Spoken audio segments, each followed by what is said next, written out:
Hello and welcome to Unfiltered and Overloaded, the podcast where the volume is high, the filters are off, and the vibes are very neurodivergent.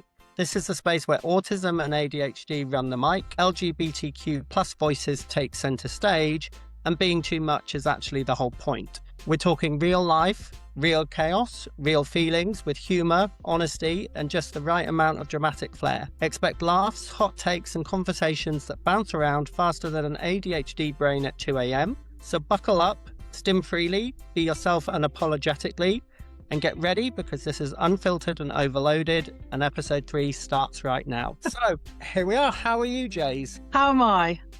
I'm glad it's Saturday and I'm glad I'm here with you because I think this is one of my favourite spaces. Yeah, it's that space where we just get to be ourselves. I mean, something I saw the other day that just me and my partner were just having one of those kind of evenings where, you know, I'm doom scrolling, he's kind of looking at Facebook and things like that. And it was that thing where we were just talking and I thought, do you know what?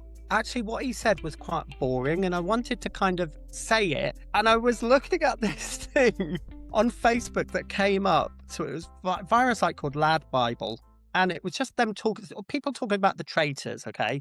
Now, I've gone off the traitors this season. But it was everyone making these comments like, have you been watching? Have you been doing that? And this little meme came up and this person just basically put this meme and just went, I really don't know what to say. So here's a fucking donkey in a boat. And I was just, how great would it be in a conversation when, you know, we've all been in those meetings where you're just like, come on, please get on with it. Why are you still talking? And I just felt like if we were able to say the truth and stand up and say, do you know what, actually, you're really boring me. So just have a fucking donkey in a boat and just walk.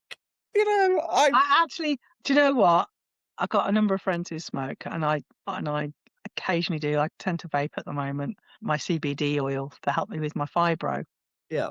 And I've noticed that I sat there and I thought, do you know that's the smokers in the group? I began to realise that that's when they go, oh, excuse me, I'm going to have a smoke. They just go off. They've had enough. They need time out. I went out a couple of times and I've been talking with them and saying, no, I find actually now when I get overloaded with people and all of a sudden I need a break. If I was to do that without the excuse of having to have a smoke or vape, whatever, everyone thinks, are you all right? As you go, oh, excuse me, guys, I'm just going for a smoke. Everyone goes, yeah, fine. Yeah. But there's that, and I suddenly sat down. I thought, when I was a student, I used to roll my own, and I used to like that going somewhere separate and just rolling a cigarette. It was something very calming, stimming, meditative, and just I think it was more the action than the actual content. Yeah. And I actually discovered I've met people since who don't actually smoke nicotine. They actually smoke herbal leaves instead and things that are more natural. And they go, oh yeah, I don't want the nicotine. I just like the action. There's something really. And just the fact that I can escape for 5 minutes on my own. And I think there is something about not having to apologise to leave for a few minutes. I mean, I think that I mentioned before, you know, I've had times when I've been overloaded and I've just thought, I'm going to the toilet, even if I just stand there and just wash my hands and just have 2 minutes just quiet. Yes. And I know I'm an extrovert in many respects. I think I'm both. I'm both very extrovert on one level, but I'm very introvert on another. It's very odd dichotomy. But yeah, but being ADHD as well, you know, it's bad when your brain has slid away and you can't get it back. And people look at you and say, well, what do you think? And you go, what have we been talking about? It is so bad. I mean, obviously, you know, I do the mental health counselling. There are some times when people are just talking. And with my ADHD, I'm the type of thing that you could stand at the window with a shiny object and I am focusing on that. That's a hard thing to admit as a professional because I mean, I've had the same. I've listened to a student and I've realised I've heard them but not processed it. And I've actually said to them, I've just had an ADHD moment. I've heard you, but it's not processed. Yeah. Just run that by me again. And my students know, and I've just been really upfront about it and said, you know, and feel free, you know, but you can feel free to say the same to me. What did you just say, Jan? I was here, but I wasn't. Yeah, fine. And I think I've had to have a meeting this week and I realised there was a lot of information. And I think at one point, I could feel my brain just sliding. And I just looked at them and said, "Can you repeat that? Because I didn't process that at all." Yeah. And they go, "Okay." I said, "I've been here about, and I realized there was a meeting, it was like an hour and 40 minutes. And 30 minutes into it, I realized my brain was starting to slide. Mm. And I sat there and I thought, I'm going to have to tell them. I said, "We are taking notes." "Yes, we're taking notes." And it was like, okay, I'll need a copy of those notes so that I can remember what this meeting was about. Yeah. And I've talked to a number of students and we're saying about voice recording and having voice recorders so that they record the meeting so that they know what's been said. Yeah. And one of the things I'm going to have to do in future meetings are going to be happening, God knows how often and how long they're going to go on for. But I'm going to have to ask if we can record the meeting so that I can recall what is being said, how to process it, what have I got to do.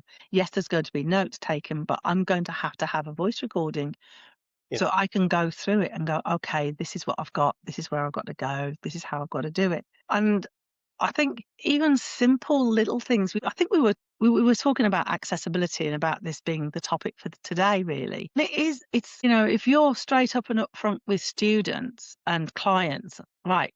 There are times where I won't process what you said. I'll Yeah. have to ask you to repeat it. But then, in being honest as the practitioner, it means then you give your client the space to go, "Excuse me, I haven't processed that. Can you repeat it?" There's no shame in saying, "I didn't get it. Yeah. I didn't hear you. I didn't process it." And yes, shiny objects. I mean, the amount of times that I've been halfway through a session, especially when I had during COVID, I was feeding the birds in the front garden quite a lot. I'd get woodpeckers, and I suddenly go, "Oh, there's a woodpecker!" You know. And when I bought a new computer, I bought a conference camera so I could swizzle it around so they could see the woodpeckers with me. But I think it's hard when I know everybody has problems at times with losing attention. Everybody has times when they get bored. Everybody does. But the severity of it with ADHD is unbearable at times. Yeah. The lights are on, but really and truly, there's nobody at home. It No. exited the building. Yeah. Yeah. Does and I'm thinking there about, when you're saying about people talking to us, and even prior to my diagnosis, I'm just remembering when I would ask for directions and people go like left, right, double left, turn around the corner. I would have no clue what that person had just said to me. And I'd just stand there and go, yeah, thanks. And then I'd go off and be like, okay, I still have no idea where I'm supposed to go. That's too much information. But you're right. The shame and the guilt of actually, I didn't understand that. I wasn't ready for that information to come at us. It's so hard. So sometimes we do have those moments where, like you said, it's hard to compute. Or actually, sometimes I will talk to someone, but when they're talking to me, all I hear is a foreign language. And it can be a simple thing of, yes, I would like a cup of tea. I can't compute that. I sort of have to go back in 2, 3 times and go, what is it you just said? Because I'm not hearing it. And then after a while, it kind of you can feel it almost filtering in and the words kind of coming a bit more clearer. Then you're like, why didn't you just say you wanted a cup of tea in the first place? Why are you using this language? Yeah. And that used to freak me out because you think, what is going on with my brain? What's happening to us? So it's a really scary thing sometimes, I think. And, like we were talking before about energy, accessibility, and all of these things.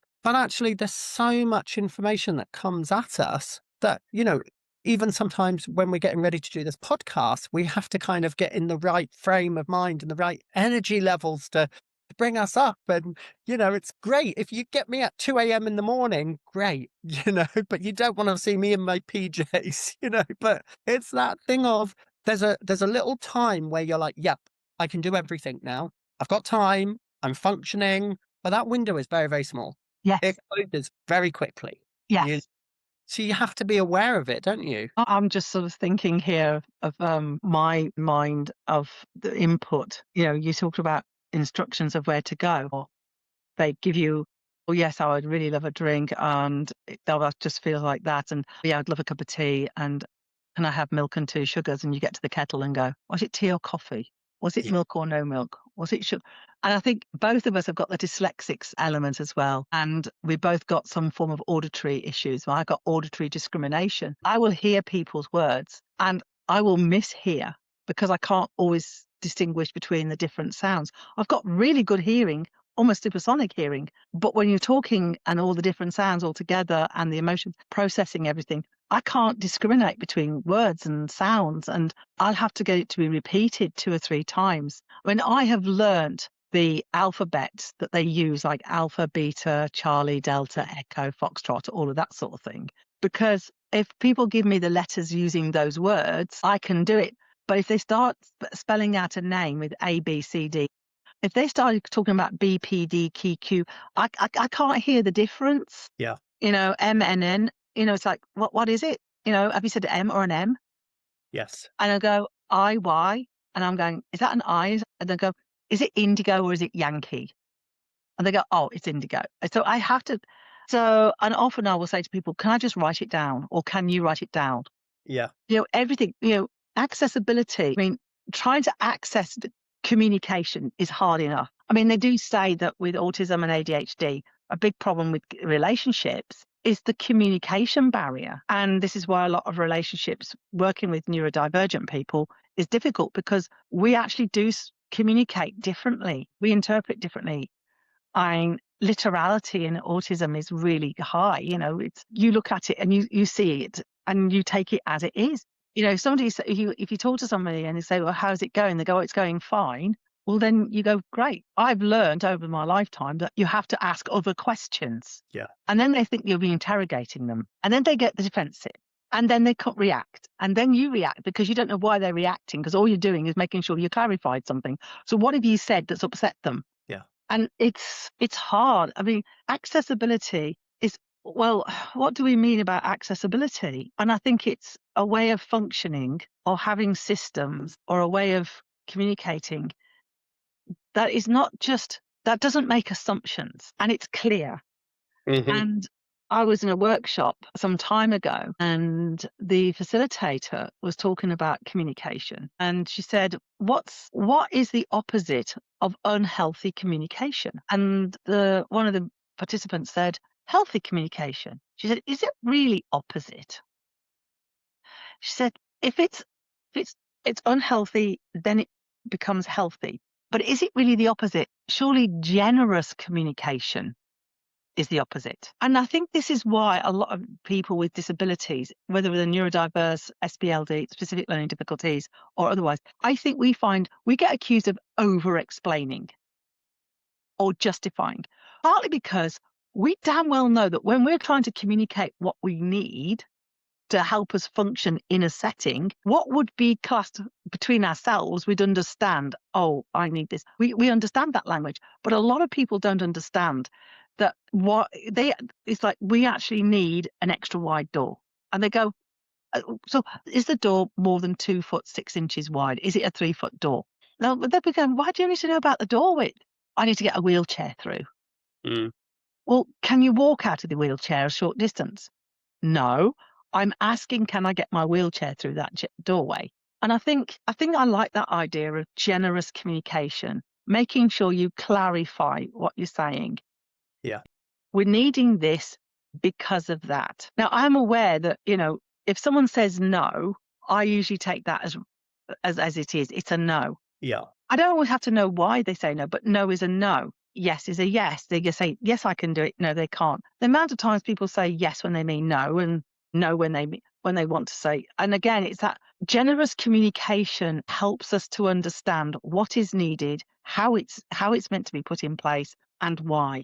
And it doesn't take a lot of effort. Yeah. It doesn't. It's when have people work on assumptions all the time. Now, I do know that we have to work to a degree on autopilot, because if we were absolutely analysing everything, we'd be trying to work out, if our brain had to process everything on conscious pilot, so we'd have to go, I need to move my hand. We'd have to consciously think of every muscle to move a finger or a hand. Yeah. I get that. There are certain things in life we have to put on autopilot. But I think in the workspace, in relationships, systems, there has to be thought put in to make sure that overall things run smoothly, and they don't. And when people make an assumption that, okay, if we do it like this, everybody will get it. But there's a huge part of the population that don't get it. Yeah. That's the thing, isn't it? Is I think some people forget that we are all individuals, we don't all need the same things, and I think sometimes people just look and go, they hear the word autism and they go, okay, yep, I know exactly what you need. This is what you need. And you're like, okay, so you haven't met me, it's like, when I say to people, I'm a gay man, the first thing they might say is, "Oh, do you know so and so? He's gay as well." I'm like, "Oh, of course I do. Yeah, I've got a network. I've got what they call gaydar. I could just literally know every gay person around the world." It's so different. Yes. We are all unique in what we need, and I think talking about accessibility and that communication, and I know there's things like the sunflower lanyard, and actually they've just come out now with a phone case, which I was like, oh, that's brilliant. That's another step forward that I can use, and we've all got phones, so it's great, and things like that. But then there's things that, so this is where I'm going to get very, very passionate and very Go for it. swear words might come out. So I've had a blue badge for a while now, and it took me a little while, and just a couple of days ago, to think, okay, my partner's of a certain age, so he gets a free bus pass. Word being free. Okay, free. Let's just free. Yeah. Okay. I have to pay for my blue badge. Now, I know it's not a lot, but I have to pay to be me. Okay. Now I've kind of justified this by, we looked at medication, because my partner was like, yeah, but you pay for your medication. I was like, yeah, but that's going to go away. If I have a problem, like if I don't know, have a water infection or a broken leg, that's going to get better. It's going to heal. Yes. My autism isn't going to heal. I know I can have medication for ADHD to kind of control the hyper side of things, but it's not going to go away. It's not going to cure it. I've always gonna have autism, dyslexia, and ADHD. That's me, and most probably many other things that we will find out as we go through.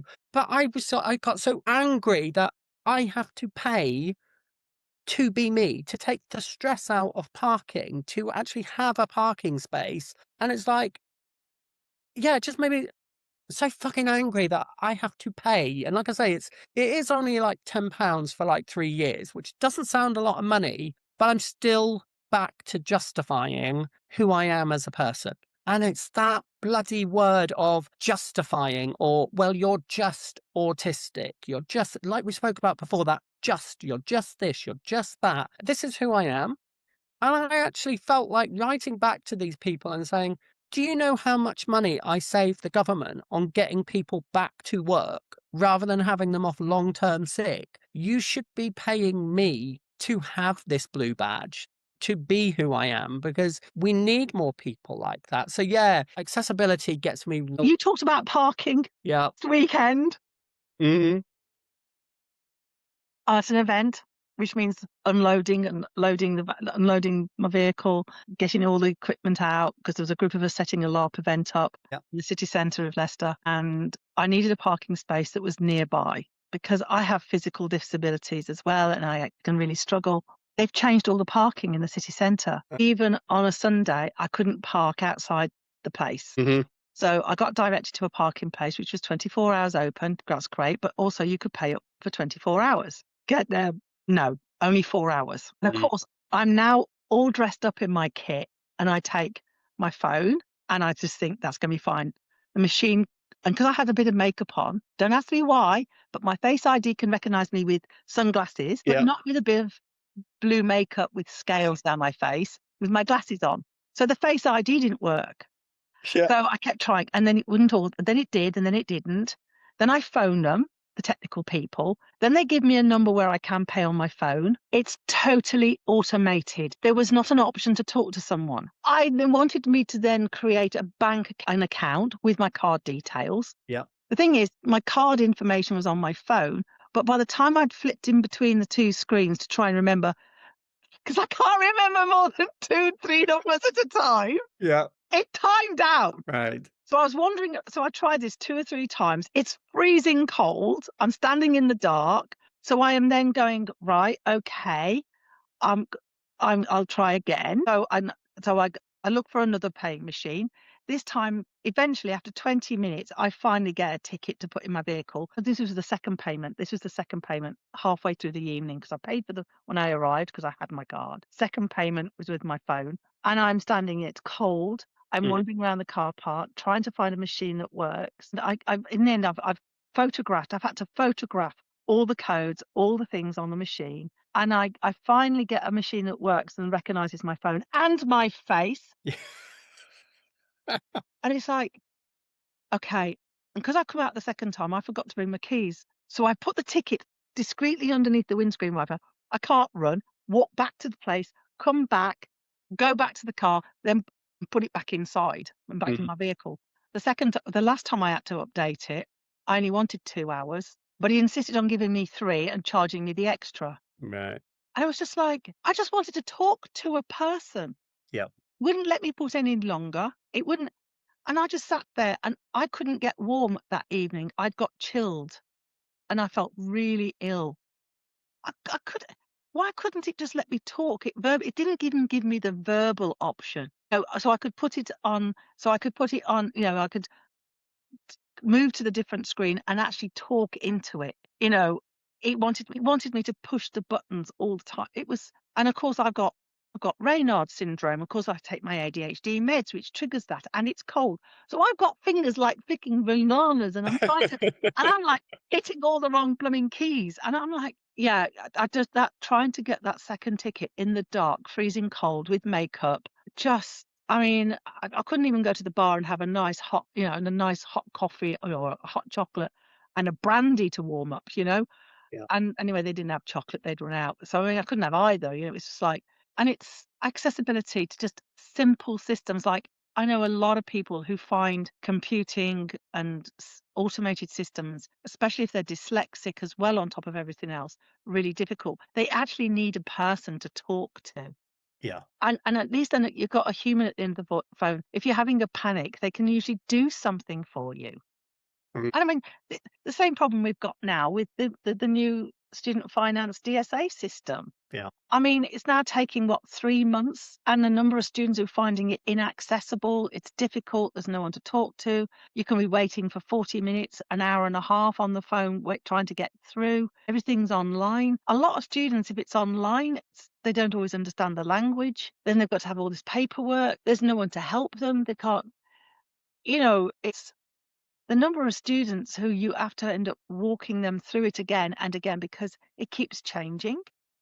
I mean, everything's built into your phone, and they keep telling us to come off our phones. Yep. And I mean, everything is now you're tied into your phone. Yeah.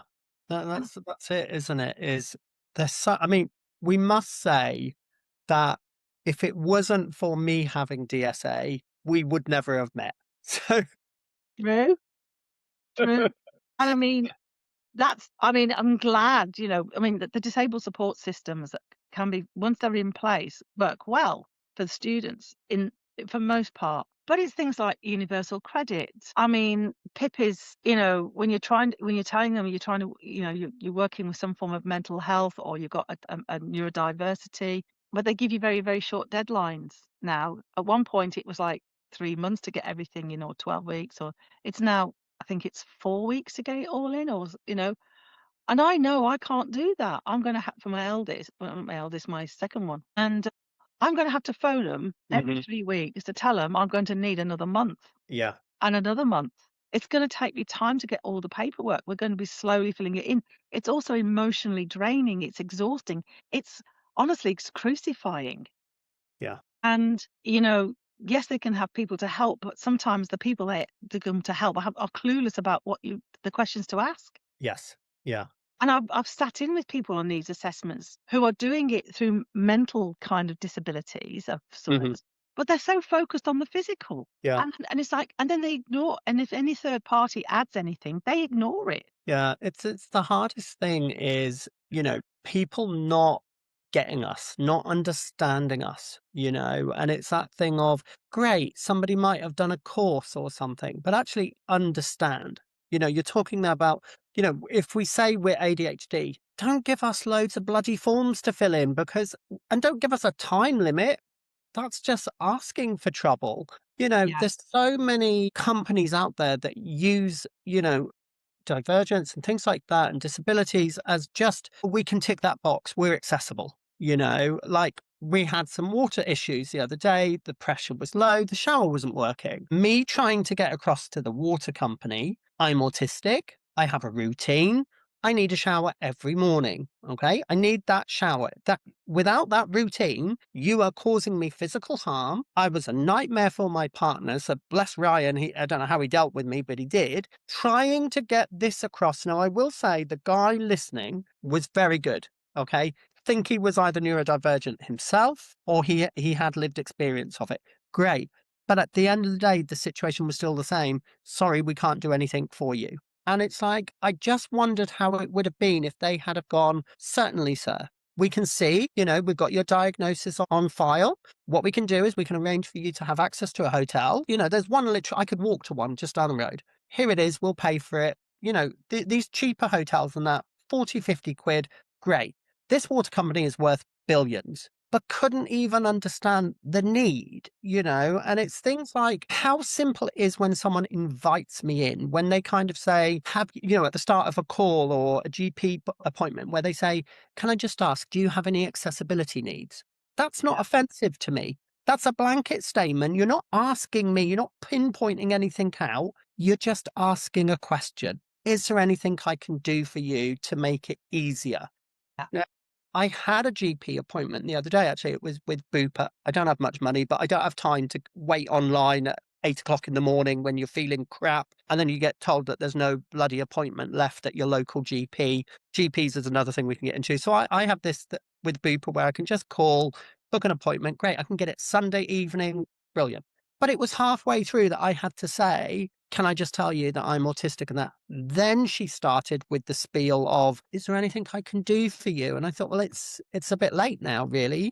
You don't know how maybe uncomfortable I'm feeling right now. And it was like I was fine answering the personal questions. That was fine. I mean, ask me about my body, and I'm not ashamed of it. I'll tell you whatever you want to know. But it was just that invitation. Is there anything I can do for you? Yeah. Do you need any support? There's a great thing. I don't know whether you've seen it, but there's a little program called Nothing Like a Dame. Okay. And it's got like Judi Dench, it had Maggie Smith in it, and all of those Yeah. things. And Judi Dench talks about, because obviously they've all got ailments between them. Now, she's talked openly about her blindness and things like that. She can't see very well. So she said, by all means, tell me about steps and things like that.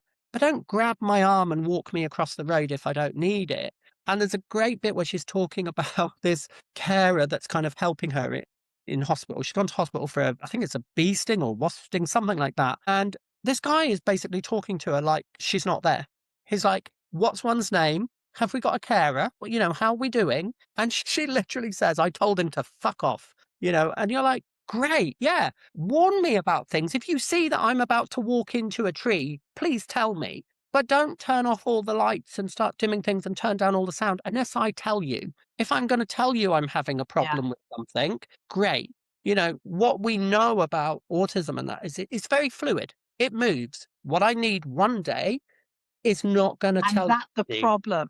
That's the Yeah. problem with autism, ADHD, fibromyalgia, that sort of thing. I mean, I now use travel assist. Airports are a nightmare, and I have to tell you, I don't care anymore if they say, "Well, the easiest way we're going to get you through is putting you in a wheelchair." I can walk, but Yeah. actually, it reduces the sensory overload because I can actually start to lose balance because of Yeah. the sensory overload. So I just go, yeah, that's it. Put me in a wheelchair. Make way for royalty. Here I come. The standing in the queues and all the bodies and the sounds, and then the security checks and all Mm, these people and the pressure to try and get through it as fast as possible. I go object blind. I drop things. I can't, I actually lose all sense of coordination.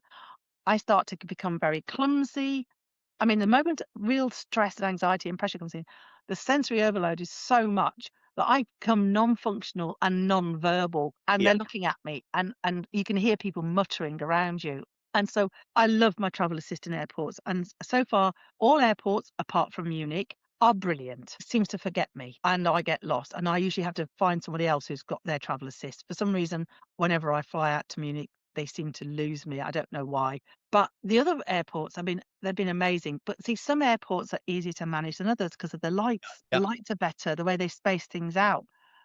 And travel assist, my mom's great, swears by travel assist for the trains.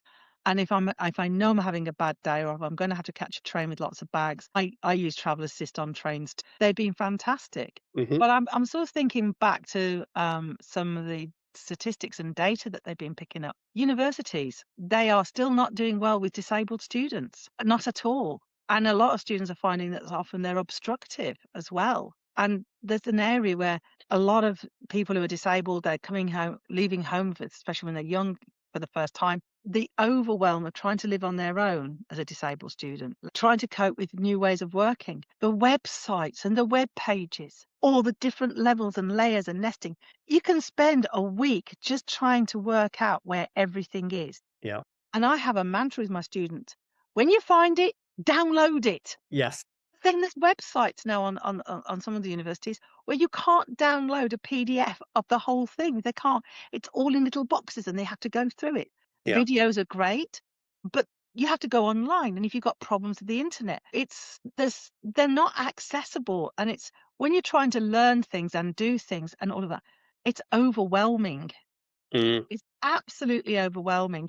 And 9 times out of 10, because the support comes in so late now, Yeah. you're picking up students 3, 4, 6, 10, 12 months into their degree. By the time you pick them up, they're in crisis mode. They're in absolute crisis mode, and you've been there. Yes, I was just thinking that about how many times it took me to find you. It was like, yeah. And it for me, when I found you, it was like finding the pot of gold at the end of a rainbow. It was like, oh my God, this person exists and they're me and they understand it. And, you know, you go through so much stuff that you do get disheartened and you start to think, okay, no one's going to be able to help me. I'm beyond help, and actually can function. I can do exams, I can do essays, I can do all of that. I can do, my counseling job. It's great. I can function and help people, but I do need some support now and again. And it's finding that right level of support. Like we go back to even like the Face ID thing, yes, okay, I'm laughing in my head at what that must have looked like with the scales and everything gone. And yeah, maybe, whatever type of phone it is, they need to create an app that kind of works for that side of things. But it's true, there's sometimes I think, oh, I just need to do this one task. And then I think, oh God, it's going to take me half an hour because bound to a penny, I have forgotten the password. And then it'll need a code that needs to be sent to my phone. Then it might need my face and I might need my passport. And you're thinking, all I want to do is my online shop. Like, why does it need all this information for? You're like, I could have gone to the shop and back again, and I think accessibility is huge. I mean, we went shopping the other day, and I will name it. We went to Sainsbury's, okay, because I choose Sainsbury's purely because it doesn't have music playing or things like that. It's wider aisles. It's better for me. I can function. I know the setup of it. But we got one of these items that was supposed to be in a 3 for 2 and one didn't kind of scan properly. And the lady approached us. And I don't know whether it was because we were two men of a certain height, but it was almost like, what have you done? You haven't scanned it properly. Are you sure you've got the right item? And I was kind of like, I know what 10 vegan sausages look like. I can read the packet. I've asked a guy round the other side who has come, checked the ticket. It's all fine. And as we were walking, I felt the hostility because she said, oh, one of you will have to come back with me to check it. And I thought, whoa, wait a minute. So as we were walking, I thought, okay, Croy, just use your counselling skills. Let's counsel her. Let's just tell her you're autistic. Start talking. The minute I said that, she kind of relaxed. Her shoulders dropped. She didn't walk so fast. She was really acknowledging me. But I had to meet her on her level. She wasn't willing to meet me on my level. Wasn't willing to raise up and go, oh, yes. I mean, I did ask them. I said, does Sainsbury's have a quiet hour? Because I'm autistic and I would really appreciate that. She said, oh, no, I don't think we do. We did it at Christmas. And I was like, what good is that to me? Yeah. Christmas, I'm not functioning anyway, as we know from our previous podcast. I'm not functioning at Christmas. I'm not going near Christmas Eve. I am not going near a supermarket. No way. I would get completely lost. I think it's that thing of the difficulties that are out there that are standing in our way. It's not us, but people do look at us and go, well, maybe you're not autistic enough. you You know? see, even people with visible disabilities, wheelchair users, people who ask, I need a. I've got someone I know who was running a workshop, seminar sort of thing, and they said that it had to be on the ground floor and accessible. And they said, "Oh yeah, no problem, we'll get you all sorted." And when they turned up, it was on the ground floor, but it had 3 steps to get into the ground floor on the outside, and then 3 steps into the various corridors. Yeah, And it was meant they couldn't do it. They arrived there and they couldn't get in. yeah. And it was like, well, that's no use. Mm, And, you know, a lot of places, if you look at, they have disabled toilets. And we were talking about this with someone else the other day. And I've just got tired of asking for the radar key or the access to so I've had to buy my own yeah, because, you know, there are times when, with neurodiversity, a lot of body functions don't become apparent until it's almost too late. yeah, Whether it's food, whether when you realise you're cold, needing the loo, when you need it, 9 times out of 10, you've been hyper focused on something. If anything comes between you and the toilets, they are mowed down. yes, yeah, You know, yeah, and let alone anything else, lots of people have different disabilities where it could be that they need the toilet because they have weak bladder control, they have this or that or the other, and they need to get access. I mean, it's, and this whole thing about gender and toilets and disability and hidden disability, I've walked into a disabled toilet in a service station and yes, I walked in. Yes, I had my jeans and my leather jacket, and I looked like I wasn't disabled. And I could see this person's face as I walked into the disabled toilet as if to say, yeah, "What, you're going in there, girl? You look absolutely fine." And it was like, but I have issues where I don't know if my back or my hip could just go. yeah, I need a pull cord, yeah, and it's like, it's great when accessibility is there, but often then it's often so made so obvious that there's judgment then goes on around, and then you get awkward yes, and there's a lot of judgments being made rather than just letting that person be yeah, and just get on with it and say, just assume the best. Yes, you're going to get a small percentage that will may abuse it, but it's like this with like all the kind of benefits. They're mm, making it so inaccessible because their reason being is we don't want people who are fraudsters. But the percentage of fraudsters and the amount of money they lose in those areas is nothing compared to all the tax dodging done by yeah, wealthy people. And I mean, at the end of the day, it's really hard when, you go somewhere and they bling up all their accessibility. But when it actually comes to it, it's a tick box. yeah, I mean, what is it? There's a petition going out with VASDA because they're looking to make sick leave more difficult and harsher. And, it's like, well, have you actually thought that maybe your working conditions may be the issue that where people are going off sick so much? yeah, Have you thought about, if you've got a company that actually works well, yes, you'll get the odd one or two people who may abuse the system. Well, deal with those people, but don't penalize everybody else. And yeah, I mean, and I think, accessibility to jobs. I mean, now it's a nightmare. AI and taking over sort of a lot of entry level jobs, which is like, and then you've got AI computers now scanning the applications. yeah, And, you've technology has been amazing for people with disability. We couldn't do what we're doing now without yeah, technology. It's meant that a lot of my students and clients who have put, really difficult times with timekeeping, it means that I can be more flexible for them than if I mm, was meeting them in person. I mean, this is why I like the CRIP methodology. There's a book by Alison Kafer, Queer Feminist CRIP, and they really talk about how we use time today is linked to slavery and manufacturing. It has, men and women, biological clocks and functioning are very different, yeah, culturally yeah, different, time zone different, our circadian rhythms are different. And, at the end of the day, they were saying rather than just using the medical model and the more recent social model, we need to have a political model that looks at it mm, systematically and think we've got to move away from this whole system that everybody needs to go into education, come out of education as a cog ready for the system. I mean, we're getting it now where they're asking for years of experience for internship that are impossible to have when you're leaving at 21. yeah, How can you have 5 years of work experience in an area? Yeah. That hasn't even really been more than 3 years, possibly if it's talking about technology now. How can you have 5 years experience and a degree at 21? And it's supposed to be an entry-level internship or job or whatever. And don't even put on the disability side of stuff. No. Yeah. And it's, I think, trying to navigate work now and places. I mean, you mentioned earlier that one of the providers for academic support has opened up a sister company. Yeah.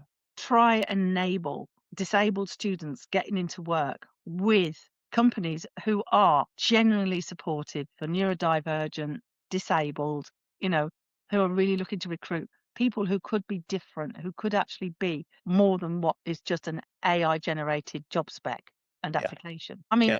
you know, I've got students now who are just saying, well, if AI is producing the job spec, I'm going to use AI to apply for it. Yeah. That's the difficulty, isn't it? Is these things opening up are great, and we need more visibility, And I think what employers need to understand is that yes, we can do the job. Because when I talk to people about, even when I mention the word autism, they're kind of like, "Oh, but I'm really smart." And I'm like, I didn't say you weren't smart. I just said that we'll look at the word autism. That doesn't mean that you're not smart. We go back to the accessibility side of stuff, and this will infuriate a lot of people. If I just say the words access to work, I can hear everybody around the world now going, oh my God. Yeah, they are. I'm just going to say it. They are fucking useless.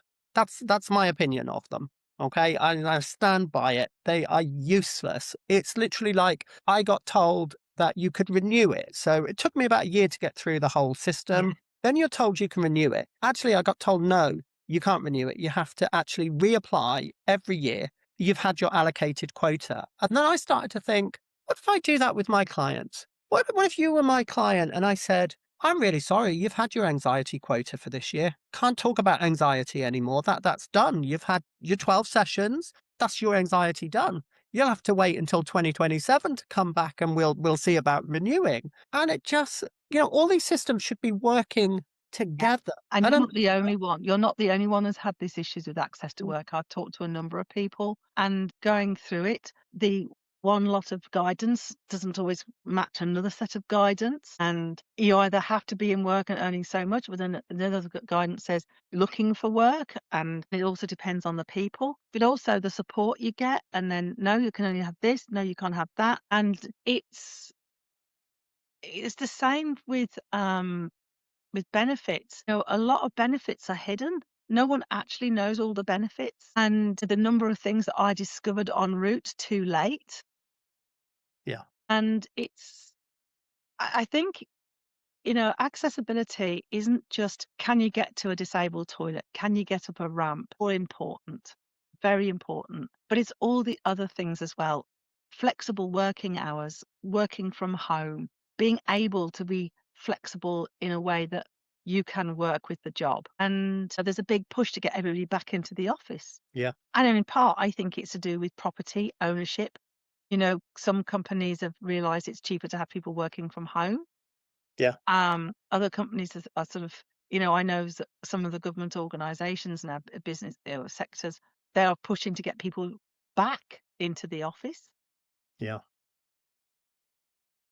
But then, open plan offices can be a nightmare for people with Mm. sensory inputs and specific learning difficulties, autism and that.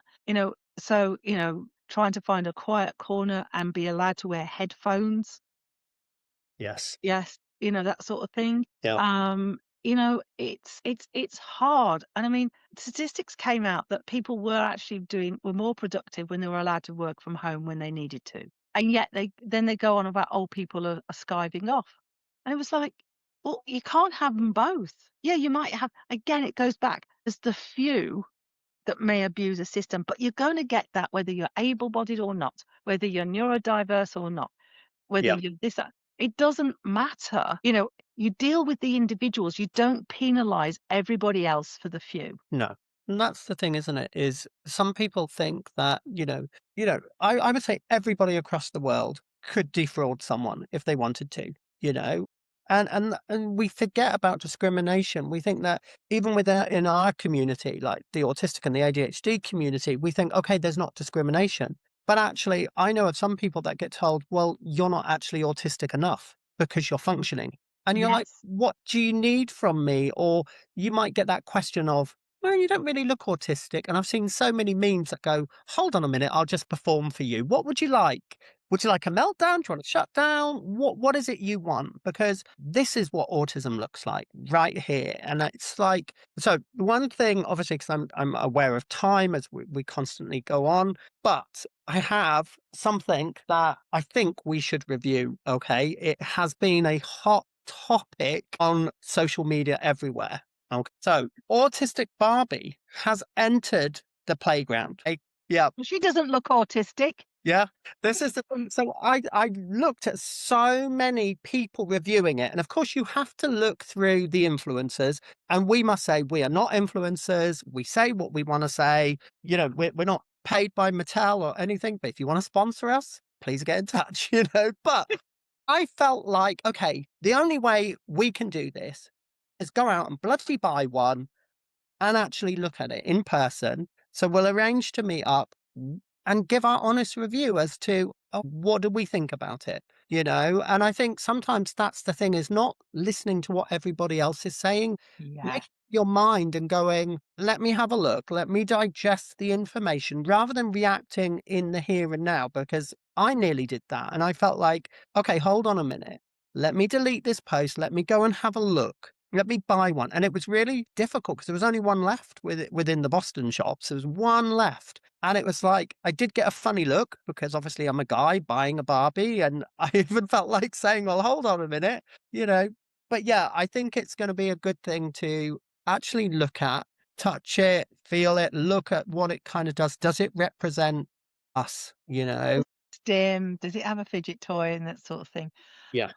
I At the end of the day, I think, and this is something I really have learnt through my training as an educator and that, and especially within specific learning difficulties and ADHD and autism, the changes that people make for this part of the community doesn't just benefit us, it Mm. benefits everybody. Yes. If you have clear communication, if you have an easy read font, if you have instructions clearly laid out so that they are easy to read and follow.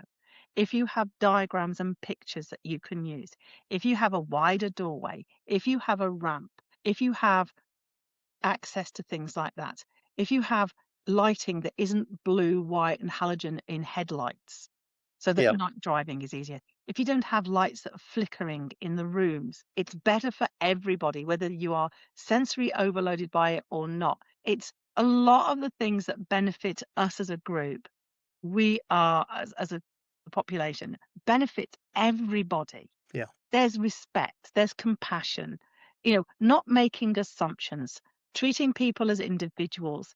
Accessibility isn't just for the ones who have been diagnosed.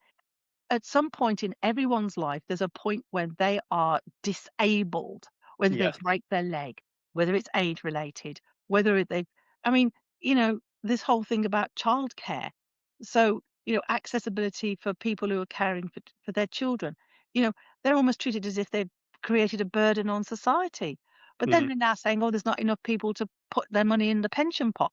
There's not enough people. They say there's not enough people to go into jobs, but then somehow they make, I don't understand. There's all this conflicting information, but at the end of the day, if you put things in space that are respectful and easy to access, easy to read, easy to use on a system, whether it's an automate, having more than one way to pay something rather than just trying to press buttons in the dark and in the cold, Yeah. trying to remember numbers that you haven't, no matter what, you make it accessible for the what people see as the small community and it costs so much. But actually, if you do it and make it right systemically, this is why they say about the political model. If you change the normatives, the hegemony of the time, the paradigms, if you change those things so they are inclusive, they are adaptable, they're flexible, then productivity goes up. Yeah. No, I think that's it, isn't it? Is that accessibility is for everyone. And I think, we keep doing this to kind of bring awareness to it and that we are here, we're able to function. We would really love it if anyone listening subscribes. That would be really helpful. We and disabled people are valuable members of the community. We are not a burden. Just give us the space to be who we are, because we'll bring so much more than what people can realise. Yes. Yeah. Right, so next time, we've got a long list of topics, and we're going to have to start bringing on some of the guests who want to come on. So in the meantime, you go well, have a good weekend, what's left of it, and we'll see you soon. All right. Bye, everyone. Bye.